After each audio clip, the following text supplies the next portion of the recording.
Maryann Simson for APEX Media, and of course we're hanging out this week in Boston at APEX EXPO. And right now I'm visiting the booth of FlightPath 3D with the president, Duncan. Thank you for having us, Duncan. Oh, you're welcome. Excited to be here. Right. You guys have been growing like crazy lately. Can you tell us a little bit about how that's been going? Well, we're very proud of our customers, and I think growing from like a 0 to like over 40 customers in 4 years is a testament to the product that we have and our commitment to innovation. So we're very excited. Okay. And so can you tell us about any special new features with the moving map? Well, I think our focus is primarily on specific use cases and questions that passengers have. So all passengers are on the move, and as such they have a desire to consume information and services about their trip. So you understand when you travel, it's all about where am I now, when will I arrive, and that's fueled a lot of our growth, making that in a rich three-dimensional environment with augmented reality. And so we're pushing forward saying not only when will I arrive, but your destination, Maryann, it's not the gate. So we're saying, hey, when will I get to my hotel? What's the fastest or cheapest route to get there? Can I pre-order an Uber from the sky?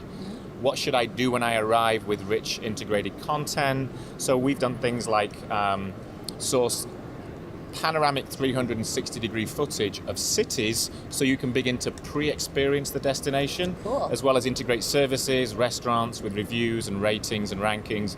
And now we're starting to move into how can we help inspire passengers to explore the world and maybe buy another flight.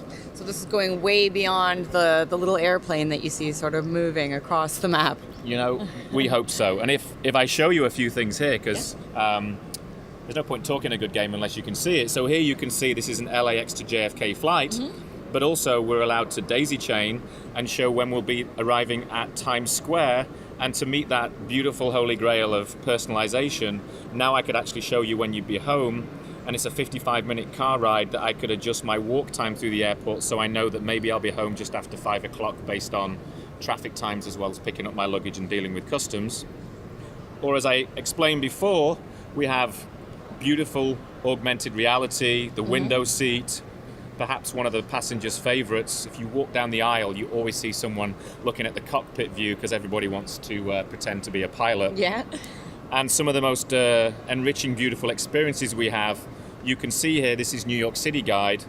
Now, when you're trying to land in New York City, everybody's trying to orient themselves to New York City.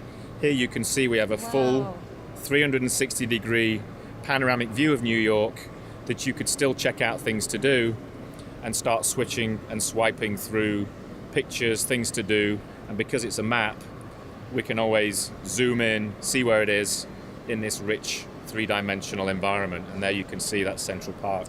That is so fun. So where do you source all this content from, these great pictures and the maps and everything like that? So we source the content for the map. We use the same satellite footage as Google and Bing. We go and get it from NASA. Okay. For the street maps, we use some open source code, and then we run our own content for destination content, or we can use an airlines or another third parties, depending on what the airline's desires are.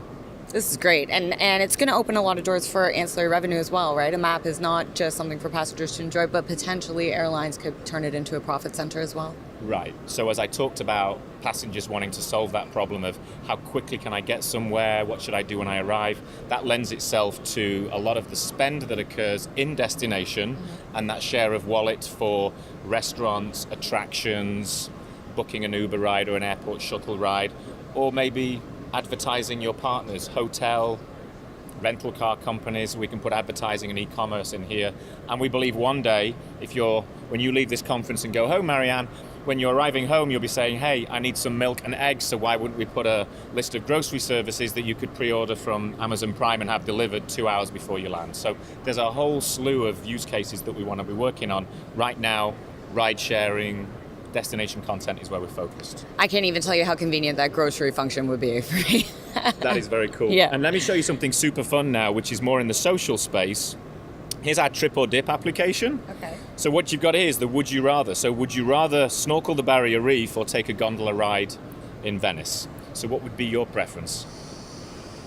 The gondola today. The gondola ride in Venice. Sure. Well, when you answer this, now you're being told that 59% of passengers would actually prefer to snorkel the Barrier Reef. Okay. So I'm helping you crowdsource data Yeah. and insights into your passengers, as well as pre-sell destinations, because you as an airline currently fly to Italy, as well as can get you down to the Barrier Reef in Australia. So I'm actually promoting and inspiring travel to Italy here for spaghetti or for French pastry, but I'm also getting insights as to the profiles and desires of your passengers and promoting other places to go and travel. So we're collecting some very valuable data while we're at it. We are, and we're doing that on behalf of the airlines because that's our customer.